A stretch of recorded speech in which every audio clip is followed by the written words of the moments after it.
The St. Louis Blues have found their secret weapon. After getting huge praise by head coach Jim Montgomery, all signs are pointing towards this one key player taking a huge step. But not only that, we get a huge report on a St. Louis Blues prospect that is absolutely tearing apart a junior league. We're going to break down all this and so much more in this episode. You're not going to miss it. But Darius, let's just get straight into it. Where we do know the Blues made a move going into the game versus the Vancouver Canucks, which is looking like it paid off very well so far.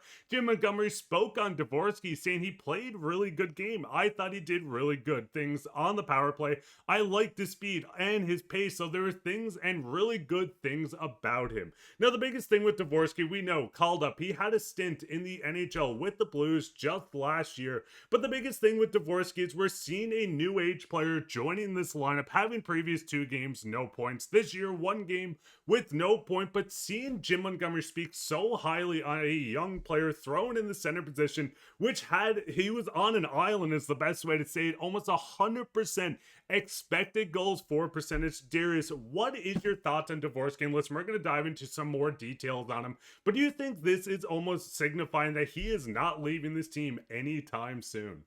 Well, first of all, Mark, the support on the channel so far this season has been unbelievable despite the St. Louis Blues struggles, obviously out of the gate. But if you're part of the 70 or so percent of you who aren't subscribed, if you haven't yet, hit that subscribe button so you can stay up to date with everything going on with the St. Louis Blues. But like you mentioned, I mean, on an island by himself in the best way possible. He was clearly the best skater the other night. Another disappointing, I guess I would put it, performance. And, we've seen some worse losses so far this season, but definitely a disappointing one. But he was great. And, they put him on the power play right away. And one thing that I think is really crucial when you're calling guys up from the AHL is putting them in positions to succeed and, giving them a little bit of rope. And I think that Jim Montgomery has done that with this player, with Dvorsky, as you can see, playing center as well. Because we were talking in the offseason, if he was to make this team, right, if he was going to steal a job away, maybe he starts on the wing, which was fine. That would be fine. But they're putting him in his natural position that he is playing in Springfield, that he has played before on the team. He's also playing, like I just mentioned, power play time, which I think is huge. Give him that opportunity to succeed, to play his game. Don't bring him in and be like, just plug a hole for us and go out there and try and check guys, right? Like, don't do that stuff, right, with these players. Give them the opportunity to showcase their skill and play their game, and you might find success. And he has so far, at least in terms of advanced analytics. So, to get back to your original question, does he stay with the team? There's no reason for him to leave right now. Jake Neighbors is still out with an injury. Robert Thomas, we're going to get an update on that at some point. So for the foreseeable future, he is with the team. He will remain with the team. And if he continues to play the way that he is playing, of course, you need results still. Let's keep that in mind. This is the NHL. Doesn't really matter how good you're playing. You got to put the puck in the back of the net or, produce in some way. You have to do something consistently. I think it always comes down to consistency. So if he's able to do that and find that, because again, it's been 1 game, I think they'll be okay. I think that he will, he might end up staying if he can, put his stamp on the team and make some type of an impact.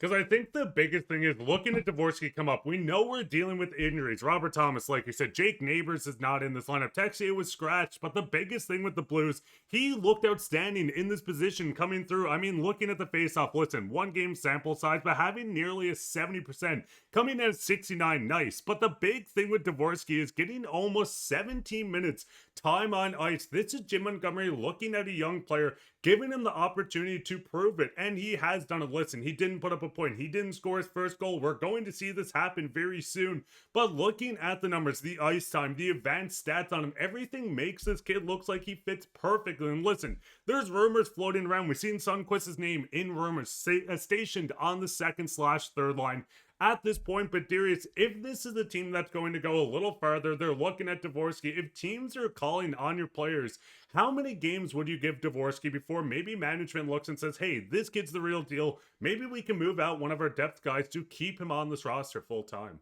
I don't know if you need to set a date at this point. I think you can let it ride for a bit. They have the cap space to be able to do that, to keep extra players on.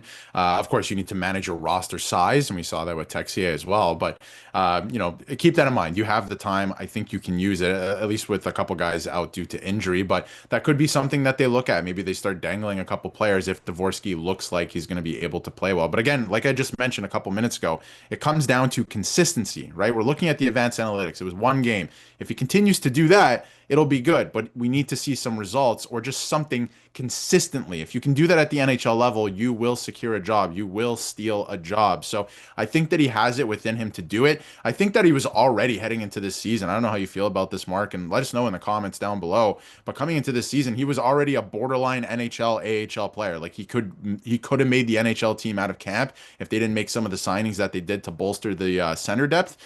And I think that he's not necessarily too good for the AHL. That's not true, but he is really good at the AHL level and putting up points. Like his game has translated to the pro level. So I think that he can play, full time at the NHL level. And that is the goal moving forward. He is, going to be a substantial piece of this team. So to me, use your time, right? Don't panic. Don't do anything like that. But if he's able to show over even a small sample size, if he gets like 8 or 10 games, let's say, which I guess is a pretty big sample size if you're not playing in the NHL regularly. But if you get something like that and you see, okay, he's doing this for us consistently, maybe you look at moving out another piece if he's doing it, and being an impactful force in the lineup. And I think the biggest thing is with Dvorsky, like you said, don't rush into anything, but if the kid continues to play like he's doing, keeping him up, and let us know down in the comments, would you like to see Dvorsky as a full-time player or just a stint to get him hungry to get back in the NHL? But speaking on so much consistency, great players playing better than they should be in a league below them, and that goes straight into Justin Carbonneau,